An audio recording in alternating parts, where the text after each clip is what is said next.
Martial Peak Bab 707 kalah lagi. Di bawah pandangan tegas dan pendekatan cepat Zhou Liang, Yang Kai merasa seolah-olah dia telah ditekan oleh momentum pihak lain, tekanan dari hawa dingin yang menusuk tulang punggungnya, membuatnya tidak mampu bergerak sama sekali. Seorang Master Alam Sein, dua alam besar di atas kultivasinya saat ini. Jika Zhou Liang benar-benar ingin membunuhnya, Yang Kai tidak akan bisa menolak dan bahkan Fei Yu tidak akan dapat melarikan diri dari bencana ini. Catatan editor, maksud dari dua alam besar di sini adalah dari dua tingkat di atas kultivasi Yang Kai saat ini yang masih di puncak batas Immortal Ascension, berarti alam transenden kemudian alam Sein, sedangkan untuk tiap orde di sini tidak disebutkan karena itu disebut alam kecil. Diao, yang masih berdiri di belakang Yang Kai, berbisik pelan pada saat itu, menyebabkan Yang Kai dan Fei Yu terkejut. Zhou Liang mengabaikan Yang Kai dan Fei Yu sepenuhnya langsung pergi ke Diao, dan buru-buru bertanya apakah Tuan Muda telah terluka. Nada suaranya dipenuhi dengan kekhawatiran dan urgensi, dan bahkan sedikit gugup dan takut, sepertinya bagi Zhou Liang, yang paling dikhawatirkannya adalah apakah Diao telah menderita kerugian dalam pertempuran sebelumnya. Catatan editor, urgensi berarti mendesak atau suatu keharusan. Penonton tertegun, senyum Ni Chu Feng menjadi kaku di wajahnya, dan Ni Chong tidak bisa melakukan apa-apa selain menatap tercengang dengan rahangnya terjatuh. Tidak, aku baik-baik saja, Diao dengan santai menggelengkan kepalanya. Itu bagus, Zhou Liang menghela napas lega, wajahnya akhirnya santai ketika kerutan di alisnya melembut pada saat berikutnya dengan lembut menghibur, Tuan Muda pasti ketakutan, Zhou Liang ini lalai dan berharap Tuan Muda tidak akan tersinggung. Diao hanya tersenyum ringan dan melambaikan tangan, tidak apa-apa. Zhou Liang selanjutnya berbalik ke Yang Kai dan Fei Yu, dengan lembut mengangguk ketika dia bertanya apakah mereka teman Tuan Muda Ya, Diao tersenyum dan menjawab teman baru. Penampilan Zhou Liang langsung menjadi ramah saat dia mengangguk ke arah Yang Kai. Ya, bagus, sangat bagus. Karena kamu adalah teman Tuan Muda itu membuatmu menjadi tamu terhormat di kota Floating Cloudsku. Kamu dapat yakin bahwa aku akan memberi kamu penjelasan untuk kekacauan ini. Setelah mengatakan itu, wajah Zhou Liang menjadi dingin dan auranya menjadi dingin saat dia berbalik berjalan menuju Ni Chu Feng.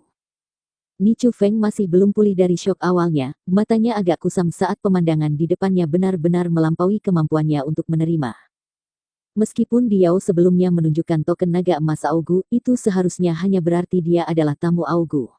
Mengapa Zhou Liang begitu sopan padanya, bahkan sampai membuatnya tersanjung? Apakah kekuatan di belakang pemuda ini sesuatu yang membuat Zhou Liang bahkan takut?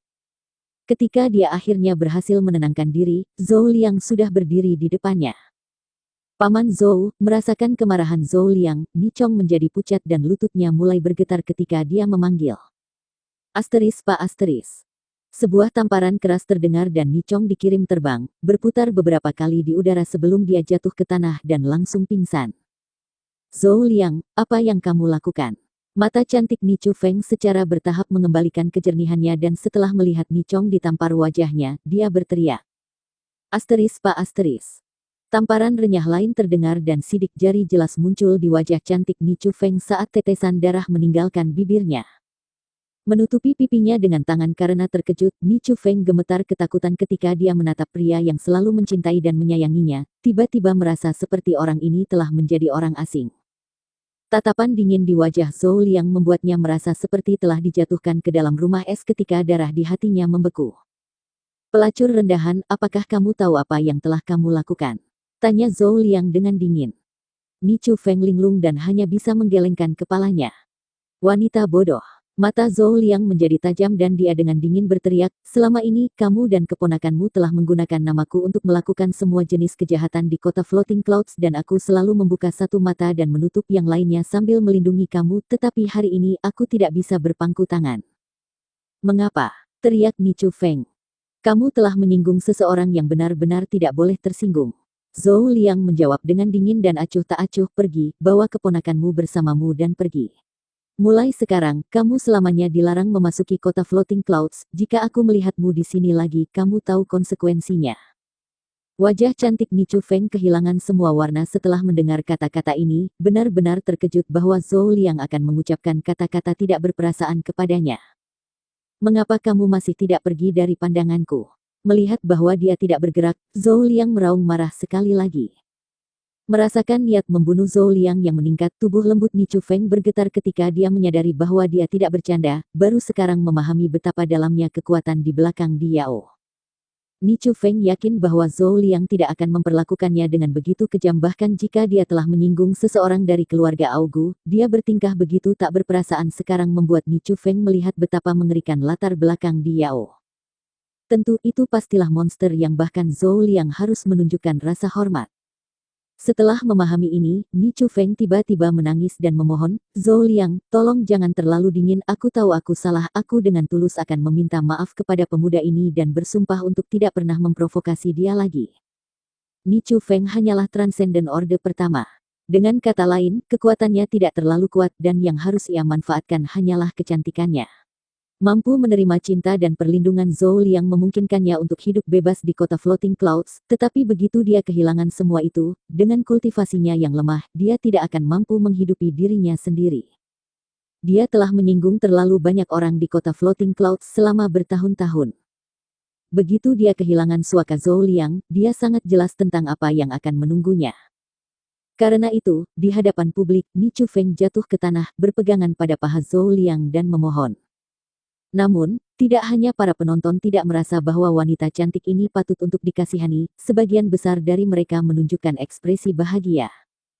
Perbuatan jahat dan ketidaksopanan wanita ini terkenal di seluruh kota Floating Clouds. Wajah Zhou Liang tetap acuh tak acuh dan hanya menatapnya dengan dingin. Ni Chufeng berangsur-angsur putus asa, mengetahui bahwa mantan kekasihnya tidak akan berubah pikiran, mendapatkan kembali ketenangannya setelah beberapa saat, menyisir rambutnya yang berantakan ke belakang telinganya saat dia perlahan-lahan bangkit dan berkata, "Zhou Liang, kamu mengusirku pergi, aku tidak akan mengeluh lebih jauh tentang hal itu, tetapi karena pertimbangan selama bertahun-tahun cinta yang kita bagikan, aku ingin meminta satu hal terakhir dari kamu, aku harap kamu bisa menjanjikannya kepada aku. Jika ya, aku akan pergi sekarang." Menatap wajah cantik wanita ini, ekspresi Zhou Liang sedikit berubah, sepertinya mengingat kembali waktu yang dihabiskan bersamanya sebelum menghela nafas ringan, katakan, "Jika aku bisa, aku akan memenuhi keinginan terakhirmu." Ni Chufeng tersenyum tak berdaya dan bertanya dengan suara pelan, "Tadi malam aku mendengar kamu mengatakan bahwa seorang alkemis yang sangat kuat telah tiba di istana penguasa kota. Bisakah kamu memintanya membantu menyempurnakan pil untuk memulihkan lengan keponakan aku yang terputus? Karena bahkan kamu mengatakan dia sangat kuat, tentunya dia memiliki kemampuan untuk memurnikan pil seperti itu, kan?" "Ya, dia bisa," Zhou Liang mengangguk. Lalu, Ni Chufeng tersenyum senang. "Tapi aku tidak bisa memenuhi permintaanmu."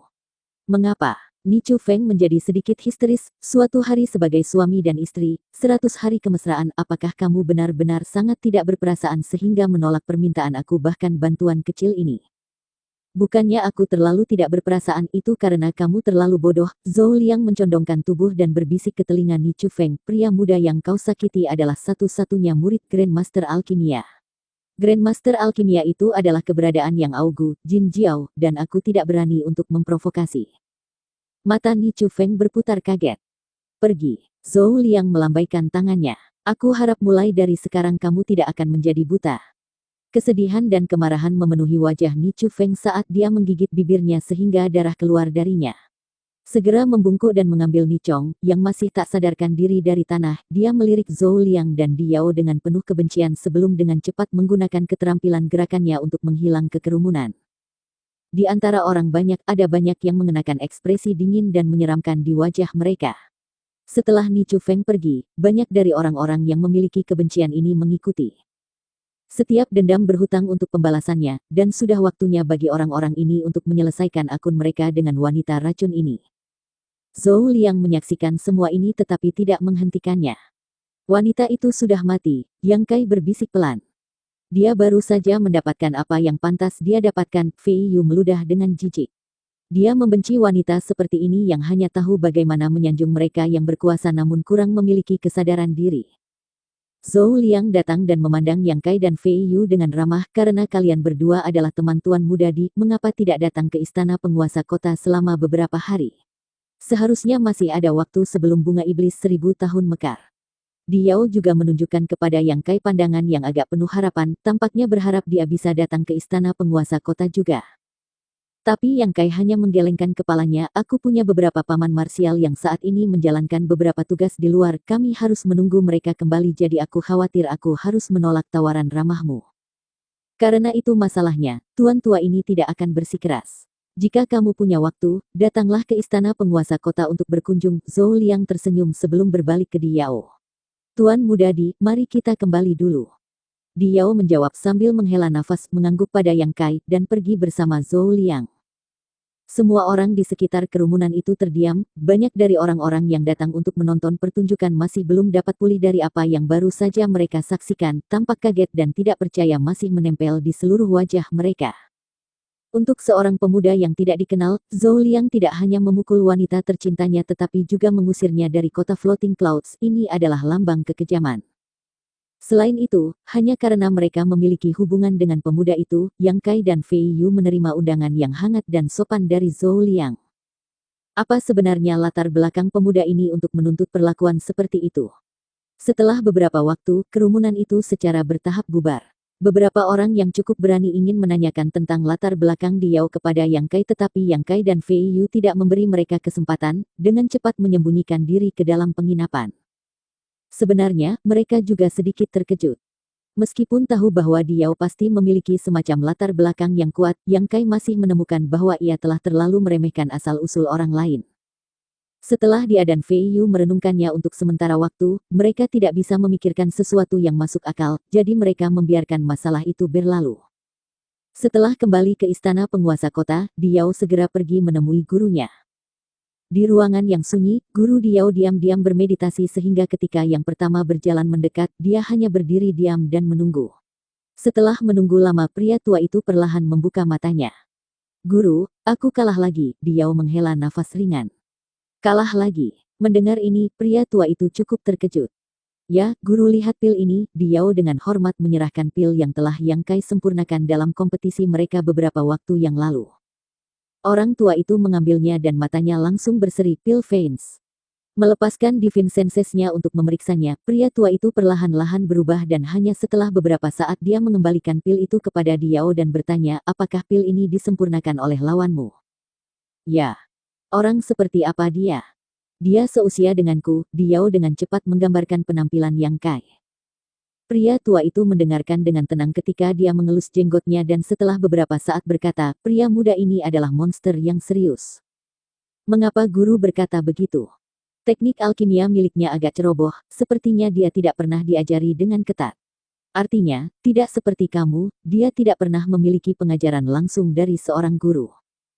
Apa? Diao berteriak kaget. Bersambung,